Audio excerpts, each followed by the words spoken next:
coronavirus is bigger than anything we've ever seen before. And on the biggest picture of all, the coronavirus and the coming crash, financial collapse possibly, marks the end of the industrial age and the beginning of the information age. It's a very big move. And the people that are in trouble today are people still stuck in industrial age thoughts. The people that are struggling financially haven't moved on yet. Those of you at home right now who are sitting going, but I'm going to lose my job, my house, my pension, and all this, is because you're trapped with old thoughts. And as most people know, is that, when I came up with Rich Dad Poor Dad 20-something years ago, mainstream media crucified me. They said, Rich Dad Poor Dad, you don't know what you're talking about. I said, the rich don't work for money. Savers are losers. Your house is not an asset. And I was crucified, just crucified. And the good news is the most important thing you can have now is not job security, but meaningful work. So you and I don't need the money, but our work is meaningful. And it's our meaningful work that gets us through the hard times. So the good news is my company is sold out. We cannot keep up with product. The bad news is the supply chain shut down. But that's a good problem. We have tons of cash. I have gold, I have silver, and I do have challenges in the real estate market, but that's going to make me stronger. That's my only attitude I can have. Otherwise, I just cry and say, well, the government should take care of me. I need a bailout. I need a stimulus. And stimulus means welfare for the rich. When I talk to young people, which drives the school teachers, I don't go back to schools anymore because I'm not politically correct. So I went back, so when I would explain the Fed to them, I said, well, just think of Dorothy and the Wizard of Oz. There was the Tin Man, there was a straw man, and there was a lion with no heart. And so they thought they could go see the wizard, and the wizard would give them what they asked for. So they'd prance along the yellow brick road, and they pulled back the curtain. There's a midget back there, this big illusion. And that's Ben Bernanke, Janet Yellen, and this guy Powell, and before that was that other character, I forget his name already. But everybody thinks they're wizards, but they're controlled by grunge, gross universal cashless. Our wealth is stolen via the money we work for. We need financial education because the real problem of this crisis started back in 1904 when the richest guys on earth took over the education system in the United States. They formed a thing called the General Education Board. It was formed by guys like Rockefeller and J.P. Morgan. And what they pulled out of education was financial education.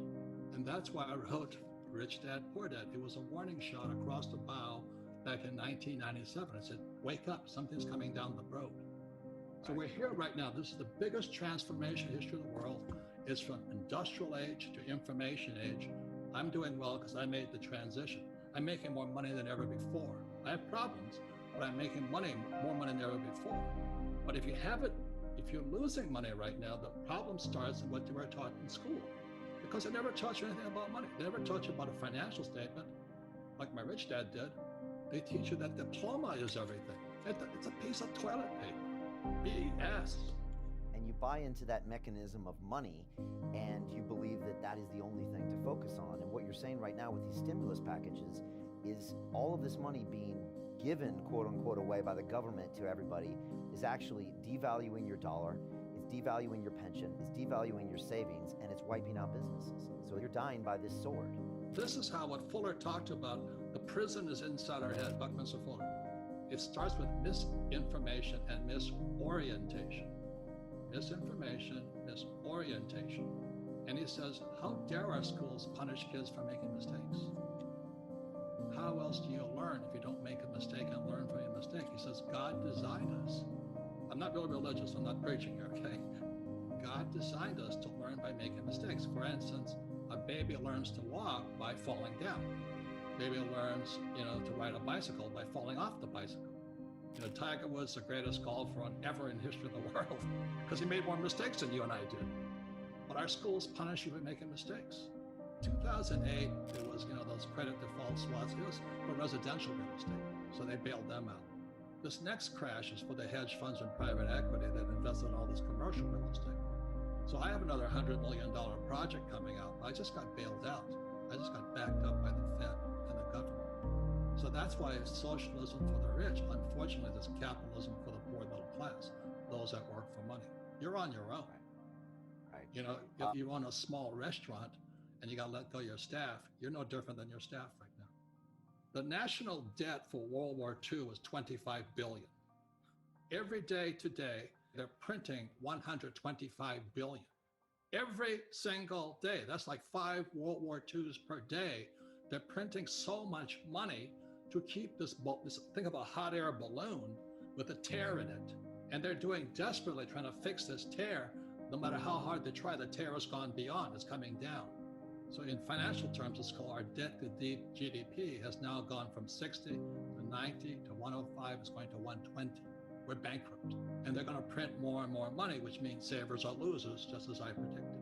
Your money is going to be worthless in a few years. Wow. So my message is, this is metamorphosis time. Financial education is really financial transformation. And the definition of metamorphosis is very important. Metamorphosis, the definition is the evolution or the transformation from an immature form to an adult form. An immature form to an adult form. Metamorphosis is the same as a caterpillar turning into a butterfly. And Fuller always said there's nothing to predict a butterfly inside a caterpillar. So everybody listening right now, if you're struggling financially, just think of yourself as a little caterpillar. And this crisis is your cocoon. The question is, what do you emerge as? Do you emerge as a victim? You know, the world did it to me, and the capitalists are crook, and the rich are bastards, and all this stuff? Or do you say, oh, this is the best thing that ever happened to me? The choice is between your head, your heart, your body, your mind, your spirit. That's where the choice, the metamorphosis, the evolution or the transformation from an immature form. You know, mommy, daddy going to take care of me. Mommy and daddy going to pay for my education. The government's going to give me Social Security. I have 401k. You know, my employer's an asshole. You know, You're going to evolve from that into an adult. That's metamorphosis. It does sound like a little kid. If you grow up mentally, emotionally, spiritually, physically, financially, and health-wise, voila, this is the best thing that happened to me. But if you're still a victim, you're not going to make it. The metamorphosis begins when you look in the mirror. And it's just like when I was going to blow this little boy's head off in Vietnam. I said, why am I doing this? Why am I going to kill this little 10-year-old boy? Now, he wasn't Viet Cong. I mean, I was justified by the rules of engagement to shoot him. But one day I wondered, why am I doing this? And if you're standing in front of the mirror today, you know, with this coronavirus and looming depression, how did I get here is the question. What don't I know? What did my information, education, cultural background, what did not prepare me for today? That's where the transformation or the metamorphosis begin. I mean, you take responsibility. You know, everybody talks about rights, but we have personal responsibilities too. And unfortunately, our university systems have failed us miserably. And the reason for that is every professor wants tenure. That's my whole family. That was the most important thing about getting a job was tenure, job security for life. And that's what they teach kids without knowing it. They teach kids that life is dangerous and you need to be protected. So they're immature. College professors are some of the most immature. They might be very smart mentally, but immature financially. They can't take care of themselves. So they're teaching kids to be victims. You know, that's why these trigger mechanisms and you can't say words that are hurtful and all this stuff. So they're teaching that you're a victim, you're vulnerable. And what you teach and what I teach is that, hey, don't be a victim, be proactive. Can you just talk me through a few asset classes and explain kind of what's going on? Because I still think it's important for you to walk us through some basics, Robert, and whether that's real estate or oil or gold and silver, which you call God's money. Maybe you can give us all just a quick education on kind of some of that stuff. And I also heard you talking about something called the US crypto dollar. I don't know, maybe you could define some of those things for us right now. Well, gold and silver were here when the earth was formed. Do you know what I mean? It'll be here long after we're gone. It's God's money. God made it. And you know, in our language, it's called counterparty risk. There's no counterparty risk. Your counterparty is God. That's pretty good. That's like a co-signer is God. You know, I mean, the banks will back you up. Who's your co-signer? Oh, Jesus, Buddha, Muhammad. You know, okay, we'll give you the money. So gold has that. Now gold goes up and down because the gold market is manipulated. You know, the futures market, the ETF market, GLD, SLV, and then physical gold. So the thing I think is interesting is the price of gold goes down, but you can't buy any gold at the physical market. So the futures market is coming down, the GLD price is coming down, paper market is coming down, but physical, you can't get anything on it. Why?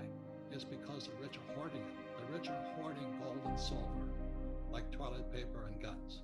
The poor and middle class are calling their financial planner, and the financial planner is telling them to stay in it for the long term. And meanwhile, the rich are getting out.